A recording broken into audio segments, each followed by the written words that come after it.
Is it a twin? I just got back to the line to get my grandma and Mickey. So, so the kids and my mom is all right, go son. Oh, look out!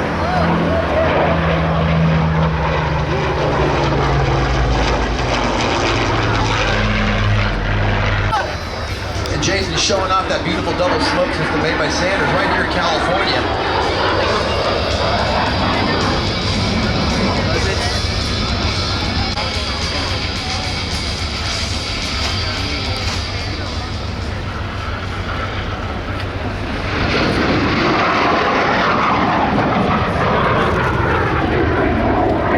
Two 3-year-old, a couple of 2 3-year-olds and a 4-year-old.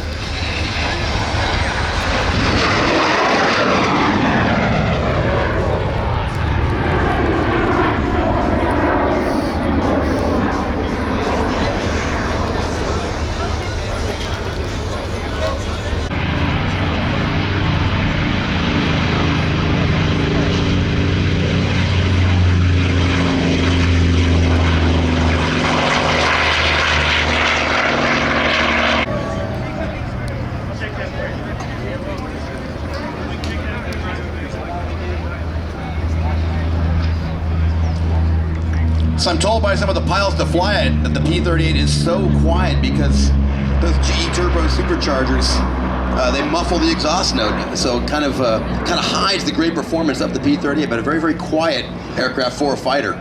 It's one of the biggest surprises.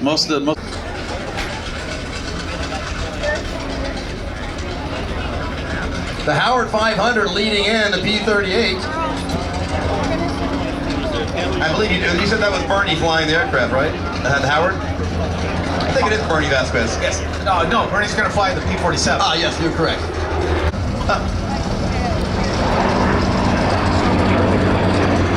Yeah, the counter-rotating props help them support.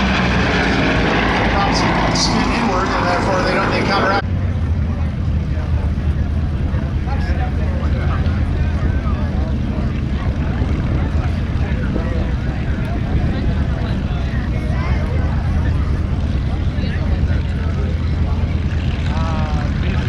P-38 that's owned by the museum went through a 13-month restoration by fighter rebuilders at Chino, and a lot of Doolittle had thought that he was an absolute failure at the end of the raid. It turned out it was a complete success. Absolutely huge success.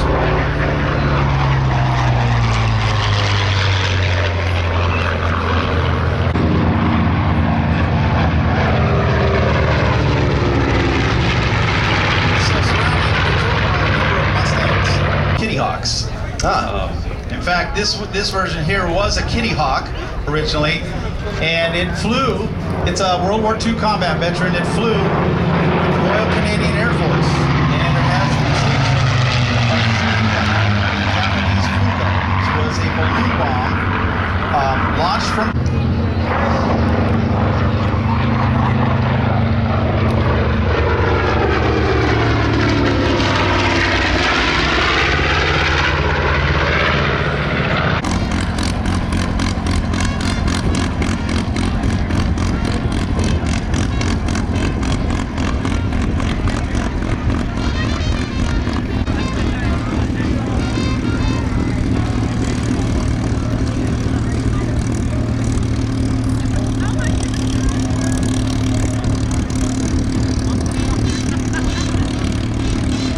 Transitioning from that stationary hover to flying like a conventional fixed-wing aircraft. As we said, done by modulating the nacelles. The rotors go all the way full forward to 0 degrees. This allows for really efficient long-range travel speeds of upwards of 300 miles per hour.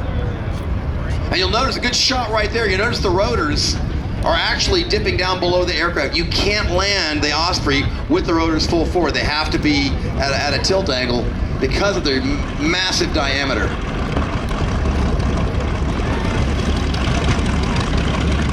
Okay, this particular Osprey is from VMM 161, which is down at MCAS. Landing is used to decelerate the aircraft to configure for a vertical landing or a low hover. The crew chief on the aircraft today, Lance Corporal Zachary Fight from Hillsboro, Ohio. Avionics Marine Corporal Tyler Parmleycourt from South Bend, Indiana.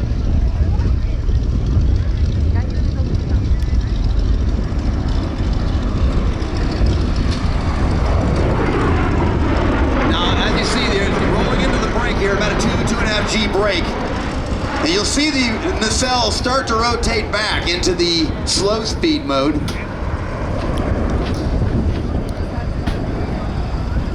All the controls right there on the throttle and the stick. The pilots don't have to take their hands off of that. And they've got heads-up displays that'll show them exactly where they are.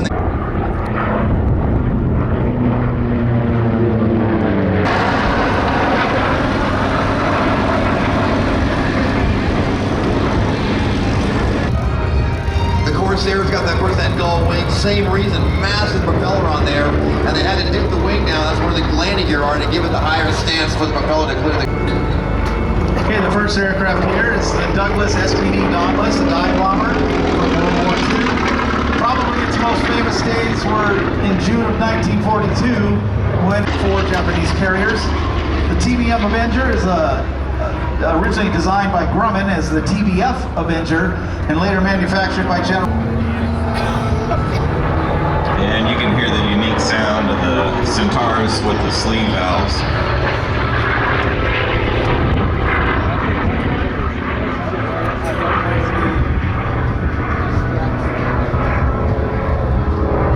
Beautiful Cuban 8.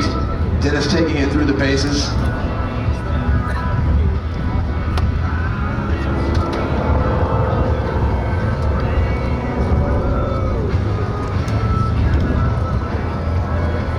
How long does Dennis have to practice to make the smoke rings do that? That's pretty amazing. 20 gallons. That 10 aside, okay.